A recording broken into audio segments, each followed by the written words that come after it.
besar, perbuatanmu ajaib.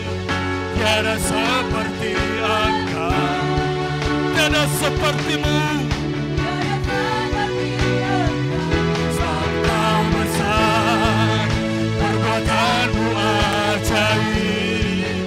Tiada seperti Engkau, oh, tiada seperti Engkau.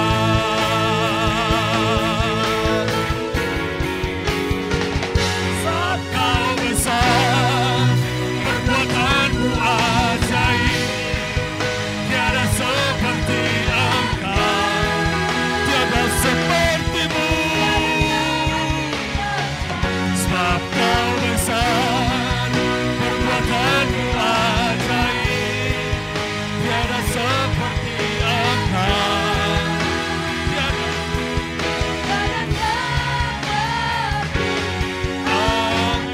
tiada sepertimu, tiada seperti Engkau, tiada sepertimu, tiada seperti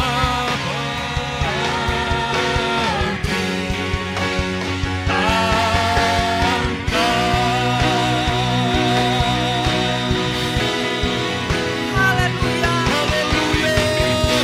Haleluya. Haleluya.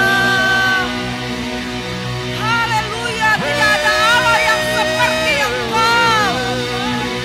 Kau besar Tuhan. Kau ajaib Tuhan. Kau mulia. Kau agung Tuhan. Haleluya. Kau luar biasa. Amin Tuhan. Tidak cukup kata-kata kami untuk mengagungkan kebesaran-Mu Yes, Tuhan. benar Tuhan. Karena betapa besarnya Engkau. Betapa mulianya nama-Mu Tuhan. Siapakah kami Tuhan, sehingga Engkau begitu mengasihi kami. Sesungguhnya kami tidak ada apa-apanya dibandingkan Engkau Tuhan. Itulah sebabnya Tuhan pada hari ini kami mau memberi segenap hati kami kepada Engkau Tuhan. Mempersembahkan hidup kami hanya kepada Engkau. Biar Engkau yang dimuliakan Tuhan di dalam kehidupan kami. Karena hanya Engkau yang layak untuk ditinggikan.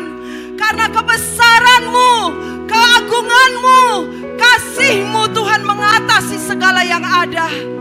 Terima kasih Tuhan, terima kasih. Kau tetap mengasihi kami, apapun keberadaan kami pada saat ini. Kau mengenal kami Tuhan. Tidak seorang pun yang terluput daripada Engkau Tuhan. Bekerjalah Engkau Roh Kudus di antara kami. Kami haus dan lapar akan Engkau Tuhan. Kami menikmati kehadiran-Mu dan kami tahu Tuhan, kehadiran-Mu akan membawa pembaharuan di dalam kehidupan kami. Lebih dan lebih lagi, berfirman-Lah Tuhan di antara kami. Pakai hamba-Mu Tuhan di dalam keinginan hati-Mu Tuhan. Karena hamba-Mu hanya alat-Mu Tuhan. Tapi biarlah apa yang Kau mau itu yang boleh sampai kepada jemaat-Mu pada pagi hingga siang ini. Terima kasih Tuhan, di dalam nama Yesus kami sudah berdoa dan mengucap syukur. Amin. Silakan duduk saudaraku, puji Tuhan. Hari ini kita bersyukur karena sekali lagi Tuhan tidak melupakan kita. Percaya kita saudaraku, Tuhan selalu setia, sekalipun kita sering tidak setia kepada Dia. Itulah firman-Nya yang Dia katakan, sekalipun kamu tidak setia, aku tetap setia karena aku tidak dapat menyangkal diriku. Sekali Dia berkata Dia mengasihi kita, Dia tetap mengasihi kita. Dia tetap mengasihi kita dengan keberadaan kita. Patutlah kita bersyukur untuk perkara itu saudaraku. Karena sekali lagi kita diselamatkan bukan karena perbuatan kita, tapi karena kasih karunia-Nya. Bersyukur juga, saya secara pribadi juga bersyukur hari ini Pastor Daniel boleh pulang juga. Walaupun saya bawa firman, tadi saya bilang pastor aja yang bawa firman, papa aja, tapi dia bilang tetap saya yang harus bawa firman. Tapi tidak apa-apa saudaraku, eh,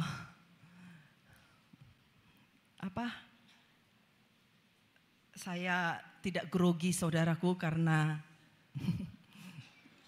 pastor adalah suami saya. Beri kemuliaan pada Tuhan. Kalau saya berdiri juga hari ini bukan karena hebat saya, bukan karena gagah saya, tapi saya percaya juga karena kasih karunia Tuhan. Terpujilah nama Tuhan.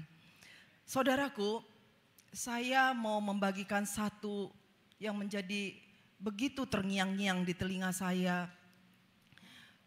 Belakangan ini lebih lagi, bagaimana Tuhan berkata, aku mengingatmu. Tuhan mengingatku.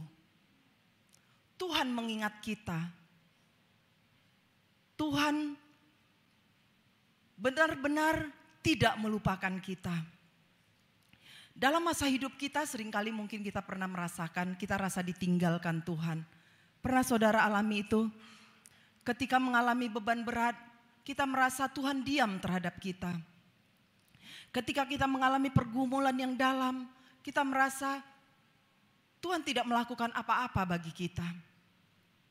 Tuhan lupa kepada kita. Kepada sebanyak itu janjinya, kadang-kadang juga kita bisa berkata kepada Tuhan, Tuhan, mana janjimu Tuhan? Mana janjimu?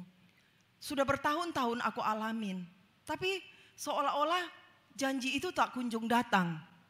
Bahkan mungkin janji Tuhan kepada kita yang dikatakan Tuhan, melalui jemaatnya ini Tuhan akan melakukan kegerakan rohani dari Pekanbaru Riau, Indonesia dan sampai ke ujung-ujung bumi.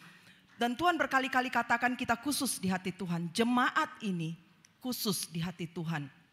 Mungkin kita berkata saudaraku, sudah berapa puluh tahun yang lalu itu, sejak gereja ini dibangun tahun 90-an.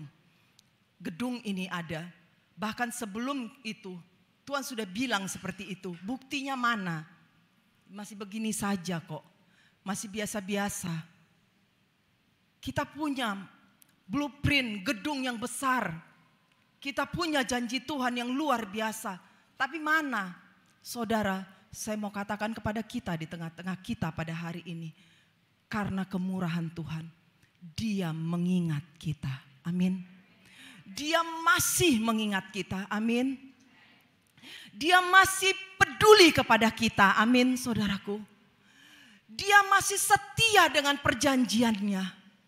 Dia masih setia dengan perkataannya. Sekalipun dunia mungkin mengolok-olok kita. Bahkan mungkin mencibir, mencemooh, mengatakan mana janji Tuhan. Mana semuanya itu. Tapi saya masih percaya melalui firman yang kita dengar pada pagi hari ini. Tuhan mengingat kita. Amin. Karena itu saudaraku, kalau kita melihat di dalam Alkitab, bukan kebetulan dikatakan ada frase Tuhan mengingat ditemukan 73 kali. Frase Tuhan mengingat ada 73 saudaraku. Saya tidak mencarinya tapi saya membacanya saudaraku. Saya mendapatkan info itu saudara. Dia ingin kita mengetahui bahwa Dia ada di sini bersama dengan kita. Tuhan mengingat berarti bukan saja Dia tidak melupakan kita. Tapi Dia juga akan memenuhi. Dengar baik-baik saudaraku. Dia akan memenuhi kita dengan kemurahannya. Dia akan mengejutkan kita dengan kebaikannya. Amin saudara. Dia akan mengejutkan kita dengan kebaikannya. Tapi Dia mau kita mengingat ini. Kita mengarahkan pandangan kita bahwa Dia adalah Allah yang berkuasa. Kita harus keluar dari pola pikir kita yang lama. Kita harus keluar dari cara pandang kita. Kita harus percaya ada kuasa Tuhan yang maha dahsyat dan besar yang masih ada di tengah-tengah kita untuk mengerjakan semuanya itu. Bukan karena kekuatan kita, saudaraku. Bukan karena kehebatan kita. Bukan karena keberadaan kita, saudara.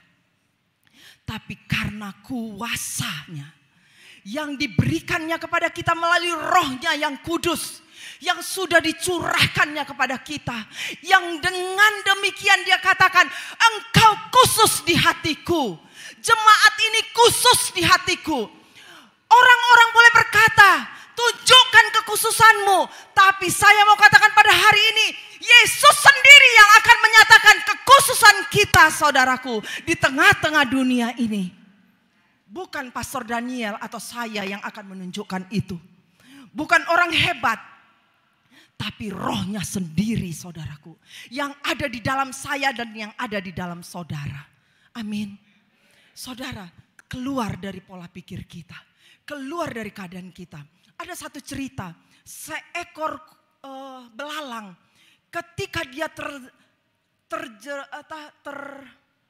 terjerembab, masuk ke dalam satu kota.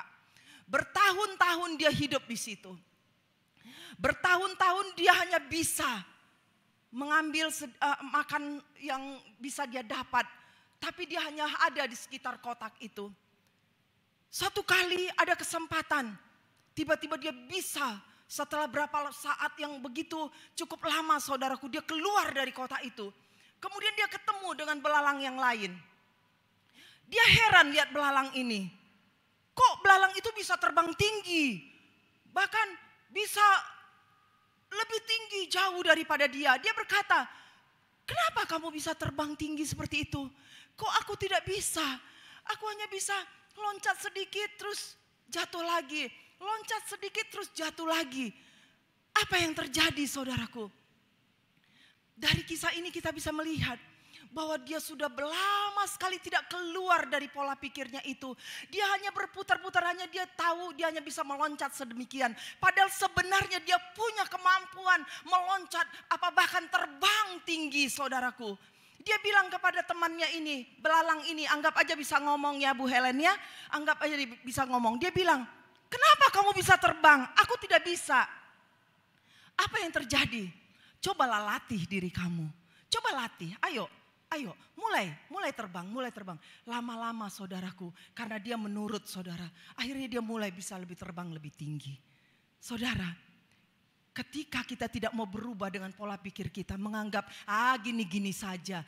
Mana itu? Coba buktikan. Betul lah itu semuanya. Mana ada itu semuanya? Gini-gini aja dari dulu. Saudara, ketika kita tidak mau keluar, memandang bahwa kuasa Tuhan yang besar ada di dalam kita, yang akan membuat itu keluar dengan kuasanya, saudaraku, kita akan berpikir begitu-begitu saja.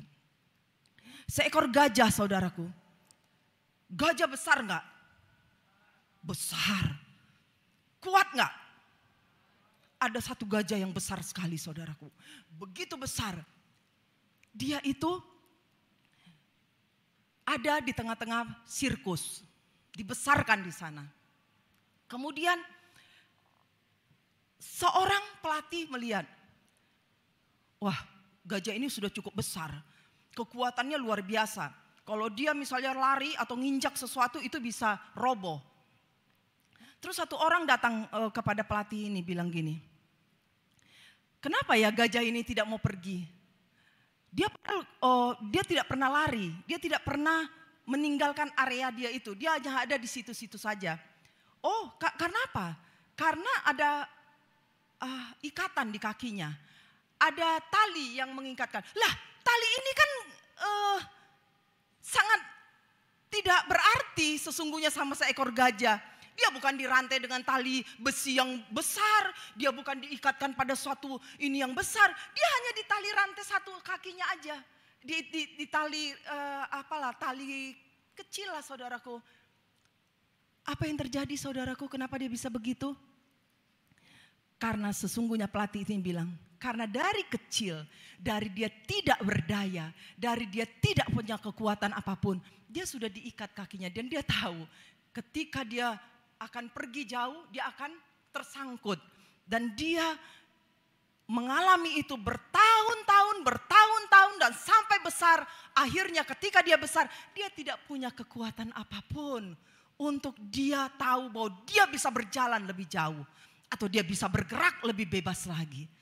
Saudara, mari kita memiliki Roh Kudus, saudaraku. Kita memiliki kuasa Tuhan yang besar. Kita harus menyadari itu, dia ada di dalam kita. Dia bergerak di dalam kita. Dia berkarya di dalam kita. Dia hidup di dalam kita. Dialah yang akan mengerjakan perkara yang besar itu dalam kehidupan kita. Karena dia mengingat kita, saudara. Dia mengingat kita. Dia kenal kita. Dia tahu siapa kita. Saudara, dalam Kejadian 30 ada satu kisah. Ini kisah tentang Rahel. Cukup panjang sebenarnya ayat ini. Kejadian 30 ayat 1 sampai 22 mungkin bisa ditampilkan aja. Kisah Rahel ini, saudaraku, bahwa dia mengalami tekanan karena dia belum punya anak. Dia melihat kakaknya Lea sudah punya anak. Pedih hatinya. Gak apa-apa lah kita baca dengan cepat ya saudaraku ya. Kejadian 30 ayat 1 sampai 22. 3, 2, 1. Ketika dilihat Rahel bahwa ia tidak melahirkan anak, mari sama-sama kita baca. Kepada kakaknya itu lalu berkata kepada Yakub, berikanlah kepadaku anak, kalau tidak aku akan mati. Maka bangkitlah amarah Yakub terhadap Rahel dan ia berkata, akukah pengganti Allah yang telah menghalangi engkau mengandung? Kata Rahel, ini Bilha, budakku perempuan, hampirilah dia, supaya ia melahirkan anak di pangkuanku. Dan supaya oleh dia aku pun mempunyai keturunan. Maka diberikannya lah Bilha budaknya itu kepada Yakub, menjadi istrinya dan Yakub menghampiri budak itu. Bilha mengandung lalu melahirkan seorang anak laki-laki bagi Yakub. Allah telah memberikan keadilan kepadaku, juga telah didengarnya permohonanku dan diberikannya kepadaku seorang anak laki-laki. Itulah sebabnya ia menamai anak itu Dan. Mengandung pula lah Bilha, budak perempuan Rahel, lalu melahirkan anak laki-laki yang kedua bagi Yakub. Berkatalah Rahel, aku telah sangat hebat bergulat dengan kakakku dan aku pun menang. Maka ia menamai anak itu Naftali. Ketika dilihat Lea bahwa ia tidak melahirkan lagi, diambilnya lah Zilpa, budaknya perempuan, dan diberikannya kepada Yakub menjadi istrinya. Dan Zilpa budak perempuan Lea melahirkan seorang anak laki-laki bagi Yakub. Berkatalah Lea, mujur telah datang, maka ia menamai anak itu Gad. Dan Zilpa budak perempuan Lea melahirkan anak laki-laki yang kedua bagi Yakub. Berkatalah Lea, aku ini berbahagia, tentulah perempuan-perempuan akan menyebut aku berbahagia. Maka ia menamai anak itu Aser. Ketika Ruben pada musim menuai gandum pergi berjalan-jalan, didapatinya lah di padang buah Dudaim, lalu dibawanya lah kepada Lea, ibunya. Kata Rahel kepada Lea, berilah aku beberapa buah Dudaim yang didapat oleh anakmu itu. Jawab Lea kepadanya, apakah belum cukup bagimu mengambil suamiku? Sekarang pula mau mengambil lagi buah Dudaim anakku? Kata Rahel, kalau begitu biarlah ia tidur dengan engkau pada malam ini sebagai ganti buah Dudaim anakmu itu. Ketika Yakub pada waktu petang datang dari padang, pergilah Lea mendapatkannya sambil berkata, engkau harus singgah kepadaku malam ini, sebab memang engkau telah kusewa dengan buah Dudaim anakku. Sebab itu tidurlah Yakub dengan Lea pada malam itu. Lalu Allah mendengarkan permohonan Lea. Lea mengandung dan melahirkan anak laki-laki yang kelima bagi Yakub. Lalu kata Lea, Allah telah memberi upahku, karena aku telah memberi budakku perempuan kepada suamiku, maka ia menamai anak itu Isakar. Kemudian Lea mengandung pula dan melahirkan anak laki-laki yang keenam bagi Yakub. Allah telah memberikan hadiah yang indah kepadaku, sekali ini suamiku akan tinggal bersama-sama dengan aku, karena aku telah melahirkan 6 orang anak laki-laki baginya, maka ia menamai anak itu Zebulon.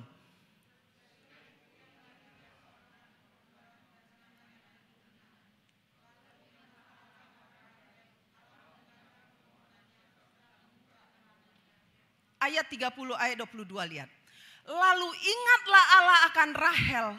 Allah mendengarkan permohonannya serta membuka kandungannya. Saudara, mungkin kita agak ribet membaca ini. Oh, kok kayak gampang gitu ya. Punya istri, ambil sana, ambil sini, kasih budak. Tapi itulah pada masa itu ya saudaraku ya. Yesus sudah menyempurnakan itu dalam perjanjian baru. Jadi saudara, kita lihat di sini bagaimana kondisi Rahel.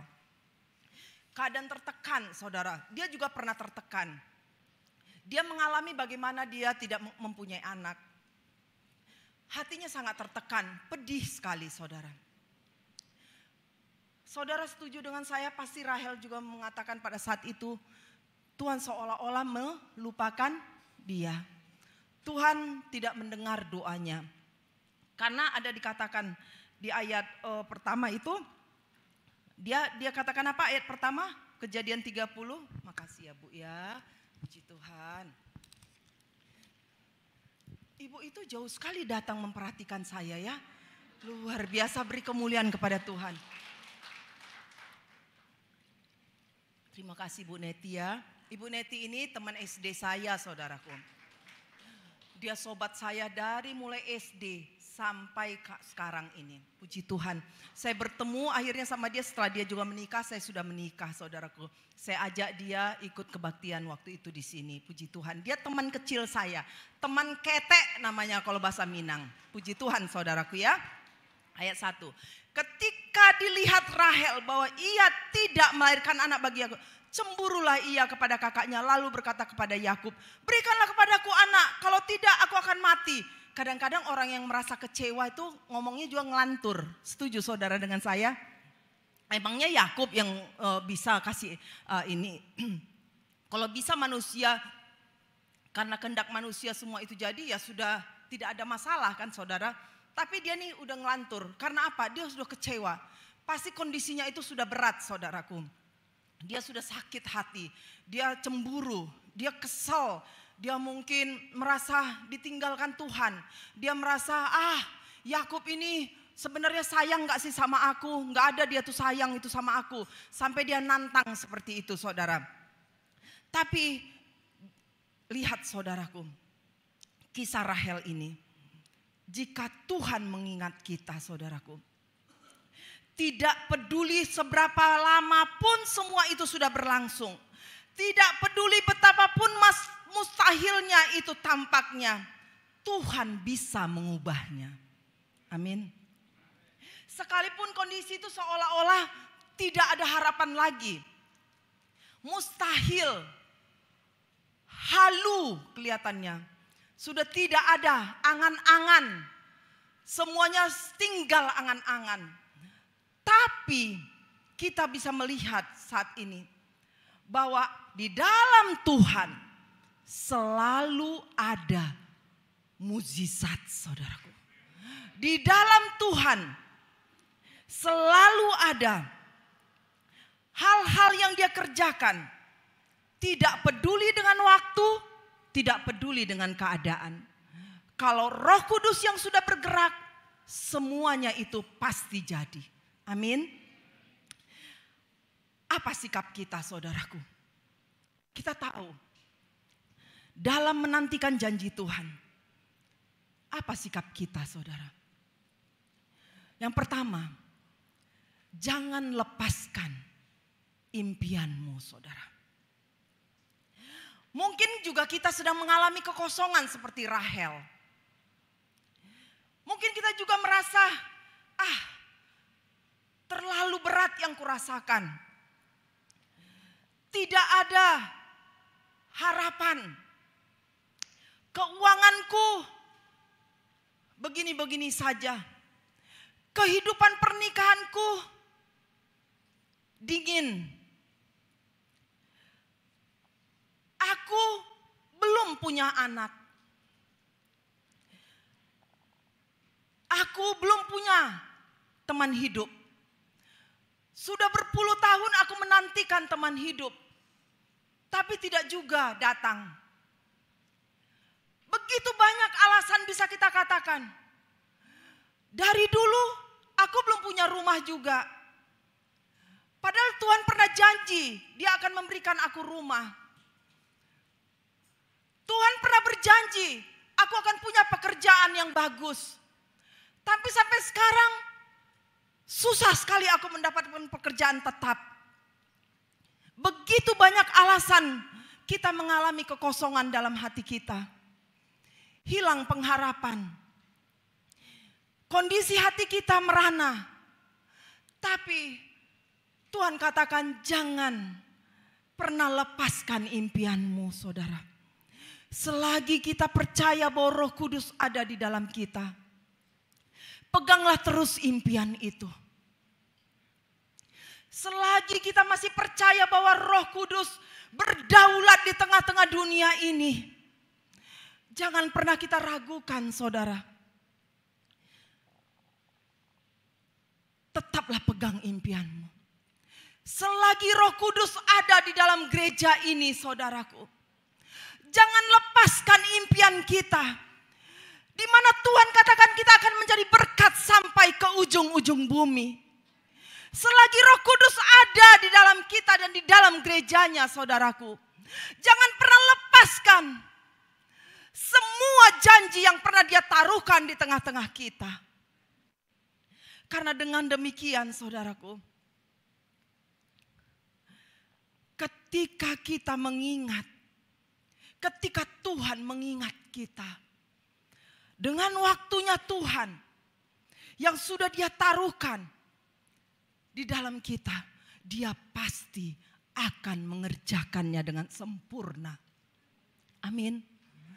Dengan sempurna. Saya katakan sekali lagi, dengan sempurna. Itulah Tuhan yang kita kenal. Kita pernah pasti ngalamin semuanya ini. Saya yakin tidak terluput daripada kita satu orang pun di sini. Kita pernah mengalami bagaimana kita tidak melihat kemajuan apapun dalam kehidupan kita. Kita mungkin pernah melihat tidak ada pintu yang baru yang sedang terbuka. Tidak ada kesempatan yang mendekati kita. Kita merasa dilupakan. Seolah-olah harapan dan impian itu tidak berarti lagi. Kita pasti pernah merasakan masa sulit yang berlangsung. Bulan demi bulan, tahun demi tahun. Tidak terjadi dalam sekejap, saudaraku. Tapi kita mengalaminya bertahun-tahun, saudaraku.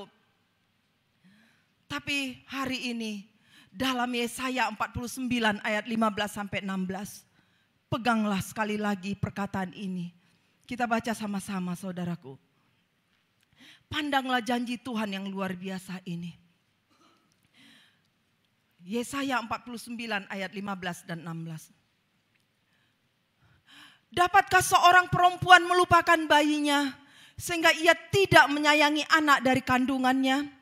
Sekalipun dia melupakannya, aku tidak akan melupakan engkau. Lihat, aku telah melukiskan engkau di telapak tanganku. Tembok-tembokmu tetap di ruang mataku. Saudaraku, luar biasa. Kita tangkap janji Tuhan ini. Manusia mungkin bisa lupa akan janjinya. Bahkan sekalipun seorang ibu bisa melupakan anak yang keluar dari rahimnya. Tapi Tuhan Yesus sendiri katakan dalam kuasanya yang luar biasa melalui firman-Nya. Dia katakan, sekalipun itu semua terjadi. Ayat 15, saudaraku. Aku, sekalipun dia melupakannya, aku tidak akan melupakan engkau. Katakan amin, saudaraku. Tuhan tidak akan melupakan kita. Katakan amin, saudaraku. Amin dengan firman-Nya, saudara. Dia tidak melupakan kita. Mungkin sebagai orang tua juga kita bergumul. Apalagi anak kita sudah menjelang dewasa, menjelang sudah mau masuk dalam rumah tangga. Kadang-kadang saya punya kekhawatiran sendiri, saudaraku. Bagaimana jodohnya? Apakah orang yang takut akan Tuhan? Bagaimana latar belakangnya, itu semuanya pasti menjadi pergumulan sebagai orang tua. Atau mungkin ada orang tua yang rasanya sudah sangat memperhatikan anaknya, sangat mengasihi anaknya, memberi yang terbaik pada anaknya, membesarkan anaknya. Tapi pada masa perkembangan usianya mungkin mengecewakan saudaraku ya. Mungkin tidak sesuai dengan keinginannya. Pernah saudara ada yang mengalami begitu saudara? Sehingga dia bergumul, dia sedih, dia merasa dia sudah berdoa dan berdoa. Tapi kok anaknya masih belum berubah gitu ya. Masih belum sesuai dengan kerinduan hatinya. Saudara, ingatlah firman Tuhan pada hari ini. Mari kita sama-sama ingat firman Tuhan, peganglah firman Tuhan. Dia tidak akan melupakan kita. Dia tidak akan pernah melupakan tujuan-tujuan pribadi yang dia taruhkan kepada kita. Dia tidak akan melupakan kita sekalipun kita merasa seperti semuanya ini sedang tertunda. Tapi percayalah, dia sedang menyatakan, aku tidak akan hanya menolong anak-anakmu untuk berhasil, tapi aku akan menolongmu menggenapi keinginan-keinginan hatimu. Amin. Saya dikuatkan dengan ini saudaraku. Karena saya pun mengalami pergumulan dengan semuanya itu. Saya hanya bisa berkata kepada Tuhan, Tuhan selagi roh-Mu ada di dalam aku, mungkin aku jatuh bangun untuk percaya kepadamu Tuhan. Mungkin aku banyak mulai kecewa atau bahkan bukan kecewa ya namanya, mempertanyakan, di mana kau Tuhan? Di mana kau Tuhan? Saat semuanya itu terjadi. Tapi saya mau katakan pada hari ini, kekuatan melalui roh Tuhan pada saat ini saudaraku. Saat surga diam saudaraku. Saat kita sudah berdoa. Saat kita harus menunggu waktu yang lebih lama. Ingatlah janji ini pada hari ini saudara. Bahwa Tuhan tidak melupakan aku. Katakan saudaraku pada dirimu sekarang. Tuhan tidak melupakan aku.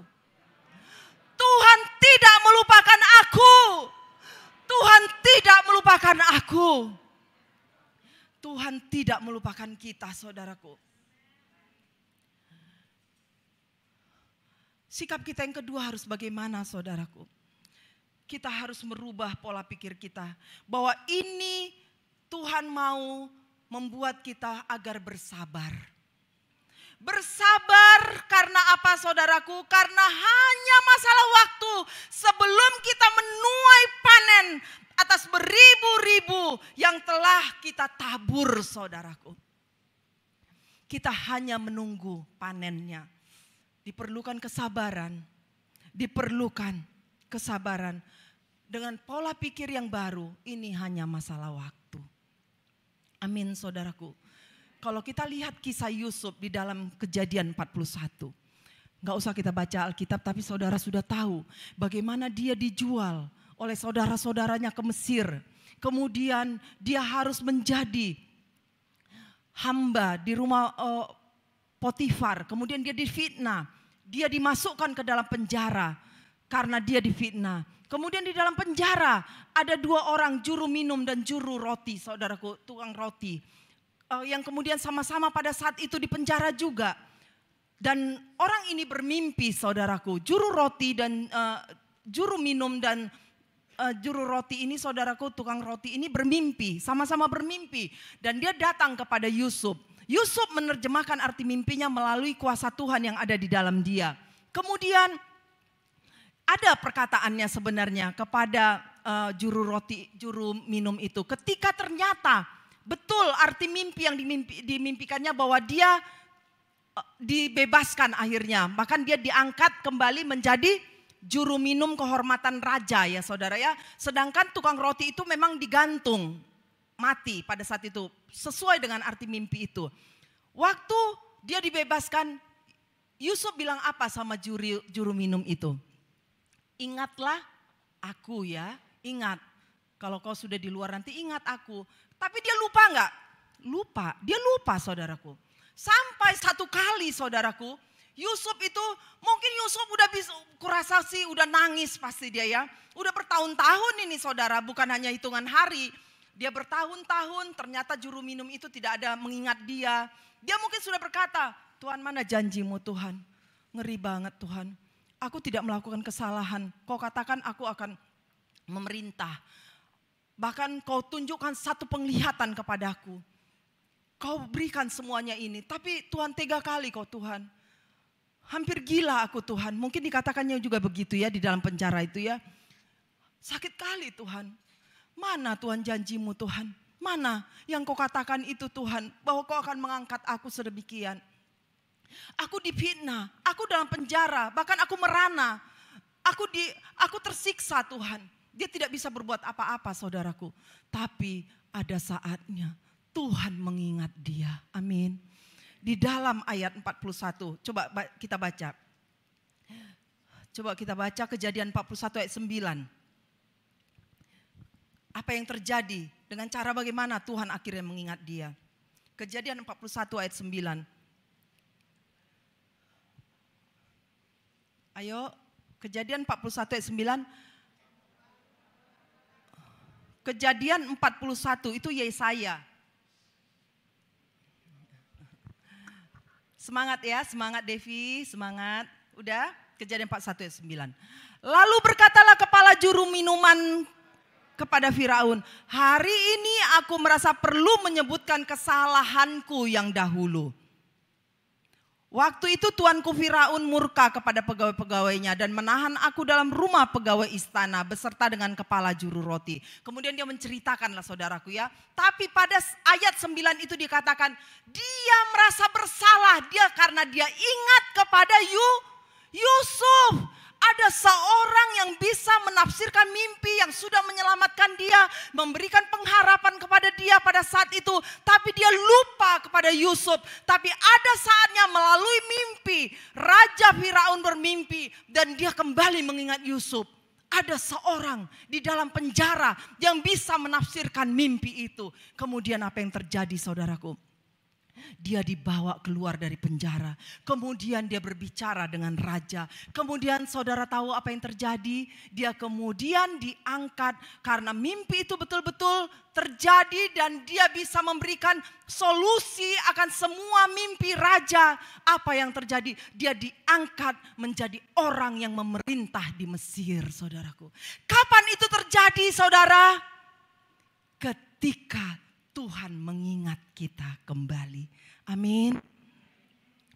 Ketika Roh Kudus mengingat itu terjadi. Itu harus digenapi di dalam kita. Dia pelakunya saudaraku. Dia pelakunya. Ujian iman itu saudaraku. Seringkali dalam ujian iman itu sesungguhnya Tuhan sedang memberikan kesempatan untuk kita memahami siapa diri kita sebenarnya. Sikap macam apa yang akan kita miliki? Negatifkah? Pahitkah? Atau mempersalahkan Tuhankah kita dengan keadaan semuanya ini? Itulah ujian iman, saudara. Itulah ujian iman yang sering kali terjadi dalam kehidupan kita. Pahitkah hati kita? Atau negatifkah kita memandang Tuhan pencipta kita? Atau kita persalahkan Tuhan, kita persalahkankah Tuhan dengan semua keadaan kita, saudara? Itu ada jawabannya di dalam saudara dan saya. Tapi hari ini Yusuf menggunakan karunia-Nya saudaraku. Dengan anugerah Tuhan, dia menggunakan karunia-Nya itu untuk menafsirkan mimpi. Saat Yusuf dibebaskan, dia dipromosikan oleh Allah sendiri. Amin saudara. Ada promosi dari Tuhan. Sehingga ini satu ajaran, peringatan kepada kita, anak-anak Tuhan di muka bumi ini. Supaya ketika perasaan-perasaan itu muncul, kita merasa tergoda dengan perasaan-perasaan yang ditaruhkan oleh si jahat. Ketika kita menyadari ada kuasa Tuhan melalui Roh-Nya yang kudus, kita bisa melawan perasaan-perasaan itu. Kita bisa melalui hari-hari kita dengan rasa syukur, saudaraku. Karena Tuhan mengingat kita. Kita bisa melalui hari-hari kita dengan kita mengingat kembali janji-janjinya. Kita mengingat kembali impian-impian yang pernah Dia taruhkan di dalam kita. Kita kembali mengingat tujuan Tuhan atas hidup kita, saudaraku. Karena kenapa Tuhan harus mengingat kita sesungguhnya? Siapakah kita, saudaraku? Siapakah kita sehingga Tuhan mengingat kita? Pernah gak saudara berpikir, Tuhan begitu besar. Kita bahkan dikatakan bangsa-bangsa hanya seperti setitik debu, saudaraku. Setitik air dalam timba. Begitulah bangsa-bangsa di hadapan Dia. Suku-suku bangsa seperti setitik debu, saudaraku. Apalagi kita. Siapakah kita sehingga Dia mengingat kita? Siapakah kita, saudaraku? Ketahuilah, Tuhan mengetahui maksud dan tujuannya di dalam hidup kita. Dia punya panggilan terhadap kita. Dia punya tujuan. Tidak iseng-iseng Dia menciptakan kita dan hadir di muka bumi ini. Tidak iseng-iseng Dia melahirkan kita di muka bumi ini. Tapi Dia punya tujuan kepada kita semuanya. Karena itu sebelum tujuannya tercapai, sebelum tujuannya digenapi, saudara, Tuhan tidak akan berhenti dari pihak Dia. Dia akan terus mengerjakan itu. Apapun tantangannya, saudara. Pastor Yonggi Cho, saudaraku, ketika dia mengalami sakit yang sangat parah, padahal dia, saudaraku, dia sudah datang pada Tuhan. Tapi ketika dia lebih dalam lagi masuk dalam kepada Tuhan, dia berseru kepada Tuhan. Tuhan sembuhkan dia. Karena apa, saudaraku? Sebenarnya waktu itu dia sudah sangat-sangat tidak ada harapan untuk hidup. Tapi kemudian dia sembuh. Betul, saudaraku. Karena apa? Tuhan punya tujuan melalui dia. Orang-orang di Korea boleh menerima Yesus melalui pelayanannya. Pada waktu, saudaraku, COVID, Corona merajalela, saudaraku. Bahkan saudara tahu, suamiku sendiri, saudaraku, Pastor Daniel, masuk di ICU yang sudah tidak mungkin. Itu sudah masuk saya di dalam lembah kekelaman yang begitu dalam, saudaraku. HP di sebelah saya tidak mau saya matikan karena apa? Ada satu ketakutan ketika terjadi sesuatu saya tidak mendengar itu, saudara. Tapi sesungguhnya saya gemetar melihat HP ini, saudara. Saya seperti merasa dalam lembah kekelaman. Saya tidak bisa berkomunikasi bebas dengan dia. Karena kondisinya yang dilaporkan hari lepas hari makin menurun. Kondisi darahnya makin tidak jelas, saudaraku. Ada ketakutan, ada tangisan yang tidak henti-hentinya. Yang boleh saya alami pada saat itu. Tapi berkali-kali saya mendengar suara Tuhan katakan, janganlah takut sebab aku menyertai engkau. Janganlah bimbang sebab aku ini Allahmu. Aku akan menolong engkau dan akan meneguhkan engkau. Aku akan memberikan kepadamu kemenangan, saudaraku. Aku ambil kemenangan itu. Tapi sementara aku hidup, aku seperti ada di dalam lembah yang kelam, saudara. Aku gak bisa berbuat apa-apa. Kondisinya pada saat itu begitu drop, saudara. Tapi ada satu yang saya ingat. Tuhan, kalau kau punya tujuan bagi suamiku dan saya, untuk kami menyelesaikan pekerjaan-Mu, Tuhan, yang kau taruhkan dari semula bagi hidup kami, Tuhan pasti sembuhkan dia.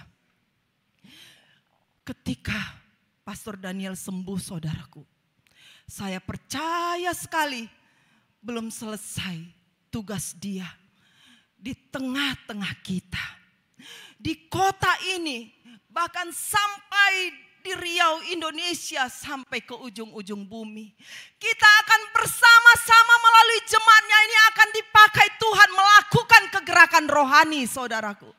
Itulah sebabnya saya bersyukur, saya mengingat kembali bagaimana Tuhan punya tujuan terhadap saudara dan saya. Kalau Tuhan punya tujuan, Dia akan menyelesaikan sampai selesai, saudaraku. Dari pihak Dia tidak mundur.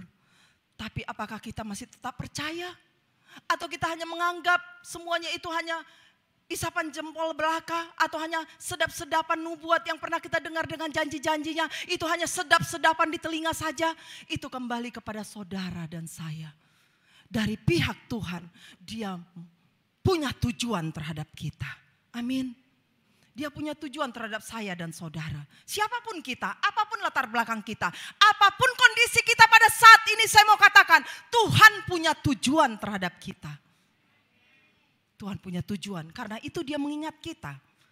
Itu sebabnya, bukan karena kita hebat, bukan karena hebat, karena dia terkenal, karena dia itu ya banyak nanti yang nangis kalau dia pergi, karena dia baik orangnya, karena dia terkenal, dia sudah banyaklah berbuat baik. Oh tidak, saudaraku, tidak. Itu semuanya tidak membuat sesuatu boleh terjadi. Tapi yang membuat Tuhan bergerak, Dia punya tujuan terhadap saya dan saudara. Dia punya tujuan, saudaraku. Karena itu, saudaraku, kalau kita memiliki satu tugas, kita lakukan dengan segenap hati kita. Kita lakukan dengan kesungguhan. Jangan main-main, saudaraku. Jangan iseng-iseng. Jangan suka-suka kita. Kalau kau dipanggil dalam barisan pemuji atau praise and worship, saudara, saya mau katakan, lakukan dengan segenap hati, dengan sungguh-sungguh. Ada tujuan Tuhan di dalam engkau karena engkau dipanggil di sana. Kenapa engkau bukan dipanggil di dalam sebagai pendoa? Ada tujuan Tuhan. Kalau engkau keluar dari tujuan Tuhan, Tuhan selesai dengan engkau. Karena Dia mau kita menghormati Dia dan menghargai Dia yang sudah memanggil kita dengan tujuannya. Amin, saudara. Apapun tidak bisa memisahkan kita dari kasih Allah kalau Dia sudah mempunyai tujuan dalam hidup kita. Penderitaankah, penyakitkah, sengsarakah, hutangkah, itu tidak bisa memisahkan kita dari kasih Allah, saudaraku. Karena apa, saudara? Karena Dia punya tujuan dan Dia berjanji akan menyelesaikannya dengan caranya. Dengan caranya, saudara. Dengan caranya. Karena Dia punya tujuan sehingga Dia mengingat kita. Bukan karena kita hebat. Bukan karena engkau pengkhotbah besar. Bukan karena engkau manis. Bukan karena engkau kaya. Bukan karena engkau rajin pelayanan. Tidak, saudaraku. Karena Dia punya tujuan di dalam kita, saudara. Kenapa Dia mengingat kita? Karena Dia tidak akan menarik kembali panggilannya atas hidup kita. Itulah Dia. Firman Tuhan katakan, sekalipun kau tidak setia, aku akan tetap setia karena aku tidak bisa menyangkal diriku. Dari pihak Tuhan, Dia tidak bisa menarik panggilannya. Tapi manusia bisa menarik panggilannya. Ada begitu banyak firman Tuhan katakan. Tuhan ingat akan perjanjiannya. Tuhan ingat akan firman-Nya yang kudus. Tuhan ingat kepada orang benar itu untuk selama-lamanya. Tuhan mengingat kita. Dia mengingatkan kita dalam kerendahan hati kita. Dia mengingatkan akan perjanjian yang kudus. Dia mengingatkan kita. Dia mengingat kita dengan permohonan kita. Setiap kali Dia mengingat kita di dalam doa-doa kita. Itu semua ada di dalam Alkitab perkataan itu. Dia mengingat kita. Kita perlu mendapatkan kembali, saudaraku, semangat kita. Amin. Bangkitkan semangat kita. Penuhi kembali impian-impian kita, saudaraku. Mungkin seolah-olah impian itu sudah mati. Tapi hari ini, walaupun itu seolah-olah sudah terkubur oleh kekecewaan, ketidakadilan, penyakit, patah hati. Tetapi Tuhan tidak melupakan saudara dan saya. Dia tidak melupakan kita. Tidak peduli siapapun yang telah menjatuhkan kita. Tidak peduli seberapa besar pun ketidakadilan yang kita alami. Tidak peduli saudaraku. Tapi Bapa Surgawi melalui Rohnya yang kudus akan menjadi Bapa kita saudaraku. Yang akan menyelesaikan semuanya itu bagi kita. Milikah iman saudara? Mari saudara dan saya. Hari ini kita bangkit. Karena dia punya tujuan kepada kita dan dia tidak pernah menarik impian-impiannya itu dari diri kita. Dia tidak pernah menarik panggilannya atas hidup kita. Dia setia saudara. Tapi apakah kita setia? Tapi ketika Roh Kudus senantiasa kau sadari dalam hidupmu adalah roh yang maha besar. Roh yang luar biasa yang akan membawa kita masuk dalam tujuannya. Kita pasti akan dikuatkan. Karena Roh Kudus adalah penolong. Roh Kudus adalah penghibur. Roh Kudus itu adalah roh yang lemah lembut. Ketika kita bersalah pun dia bisa mengingatkan kita. Dia berbisik di dalam kita. Dia lembut saudaraku. Dan dia mau juga kita lembut. Lemah lembut. Bukan suaranya yang pelan ya. Apa? Enggak, bukan. Bukan gitu. Lemah lembut penurut artinya saudara. Suaranya mungkin bisa keras. Tapi rohnya penurut. Tidak jugul saudaraku. Tidak jugul. Tidak keras hati. Itulah artinya lemah lembut saudaraku. Mari kita datang pada Tuhan. Kenapa Tuhan mengingatku? Karena Tuhan punya tujuan atas hidupku. Karena Tuhan tidak pernah bisa menarik kembali panggilannya atas hidupku. Kecuali aku mundur. Jangan lepaskan impianmu saudaraku. Ini hanya masalah waktu. Tuhan katakan dia supaya kita bersabar. Jangan tergoda dengan pikiran-pikiran si jahat. Karena roh yang di dalam kita lebih besar dari roh yang ada di dunia ini. Lawanlah dia dengan iman yang teguh. Lawanlah iblis maka dia akan lari daripadamu. Yakobus katakan demikian. Lawan iblis. Jangan kau mendengarkan lebih kuat perkataan si jahat. Dengar perkataan dia. Perkataan firman-Nya. Perkataan-perkataannya melalui nubuat yang diteguhkan melalui hidup kita. Pegang semua janji-janji Tuhan. Amin. Itu akan memampukan kita untuk terus melihat bahwa dia adalah Allah yang setia. Dia mengingat kita. Dia mengingat saudara dan saya. Ada waktunya dia mengingat sesuatu yang kudoakan Tuhan.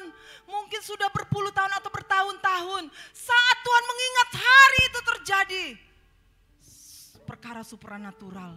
Di mana seluruh kekuasaan dari surga dicurahkan atas kita. Amin. Untuk menggenapi segala perkataannya. Amin. Amin.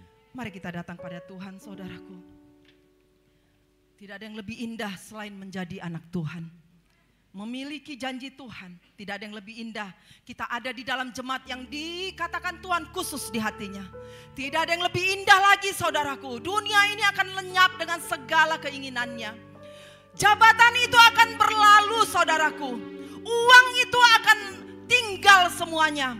Tapi perkataan Tuhan yang kita taruhkan di dalam hidup kita. Panggilannya yang kita lakoni di dalam kehidupan kita. Dan kita masuk dalam tujuan dan kehendaknya. Itulah yang menyenangkan hatinya saudaraku. Itulah yang tidak akan pernah berubah sampai Tuhan Yesus datang untuk kedua kalinya. Bahkan ketika kita ada di hadapannya pun, kita akan dilihat kesungguhan kita. Apakah kita adalah orang yang taat, menggenapi segala panggilannya. Haleluya Tuhan. Mari kita datang pada Tuhan. Amin. Tuhan mengingatku. Terima kasih Tuhan kau mengingatku Tuhan. Kau mengingat kami dengan segala perkataan. Izinkan sesuatu terjadi. Mari kita naikkan pujian ini saudaraku. Mungkin kau mengalami kepahitan, kau mengalami rasa dilupakan Tuhan.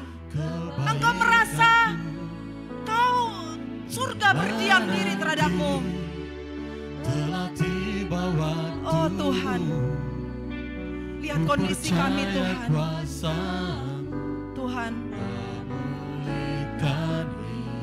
bila kau izinkan, katakan dengan sungguh-sungguh perkataan ini. Kau izinkan sesuatu. Biarlah ini menjadi ungkapan doamu kepada Tuhan, saudaraku.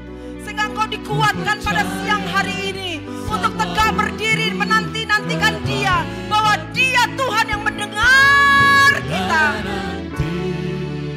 Telah tiba waktumu. Amin Tuhan. Ku percaya kuasa-Mu. Tuhan pulihkan kami Tuhan. Pulihkan hidupku. Waktu Tuhan pasti yang terbaik. Tuhan pasti yang terbaik. Memang Tuhan. Walau Ya kadang Tuhan, termudah, kadang tak mudah Tuhan untuk kami mengerti Tuhan. Kau menyelidiki hati kami Tuhan. Cobaan ku tetap percaya, waktu Tuhan pasti yang terbaik. Bila kau izinkan, bila Kau izinkan sesuatu terjadi. ya Tuhan, Ku percaya semua untuk kebaikanku. Bila nanti telah tiba waktu, ku percaya kuasa-Mu memulihkan hidupku. Tuhan pasti yang terbaik. Walau kadang tak mudah dimengerti, lewati cobaan, ku tetap percaya waktu Tuhan pasti yang terbaik. waktu Tuhan. Tuhan pasti yang terbaik. Walau kadang tak mudah dimengerti, lewati cobaan, ku tetap percaya waktu Tuhan pasti yang terbaik. Waktu Tuhan, katakan sekali lagi saudaraku. Tuhan pasti yang terbaik. Betul Tuhan. Kami katakan itu dengan sepakat Tuhan pada siang ini. Waktu-Mu Tuhan adalah waktu yang terbaik walaupun sering tidak kami mengerti Tuhan. Cobaan, ku tetap percaya waktu Tuhan pasti yang terbaik. Tuhan, Kau tahu Tuhan, begitu banyak cobaan, tantangan, rintangan, pergumulan Tuhan yang sudah kami lalui Tuhan. Tapi hari ini Tuhan kami disegarkan dengan perkataan-Mu bahwa Tuhan mengingat kami. Tuhan tidak meninggalkan kami. Tuhan tidak melupakan kami. Tuhan tidak jauh dari kami. Tuhan, Kau masih mengingat kami Tuhan. Amin. Dengan semua perkataan-Mu dan janji-janji-Mu, Engkau bersama dengan kami Tuhan. Terima kasih Tuhan. Berikan kami kesabaran, ketaatan, ketekunan. Karena Engkau punya tujuan yang mulia dalam kami. Engkau lihat hati kami Tuhan. Tuhan, kami berdoa, ambil semua kepahitan, ambil semua sakit hati, ambil Tuhan semua kekecewaan di dalam hidup kami Tuhan terhadap Engkau secara khusus. Ampuni kami Tuhan. Ampuni kami sering kecewa kepada Engkau. Kami meragukan Engkau Tuhan. Kami Tuhan khawatir Tuhan akan hari depan kami. Kami khawatir Tuhan akan keadaan di hadapan kami. Tapi hari ini Tuhan, kami akui itu di hadapan Engkau. Engkau pegang kendali. Engkau mengingat kami Tuhan. Engkau mengingat kami. Haleluya. Oh, waktumu Tuhan yang terbaik. Terima kasih Tuhan. Oh, terima kasih akan datang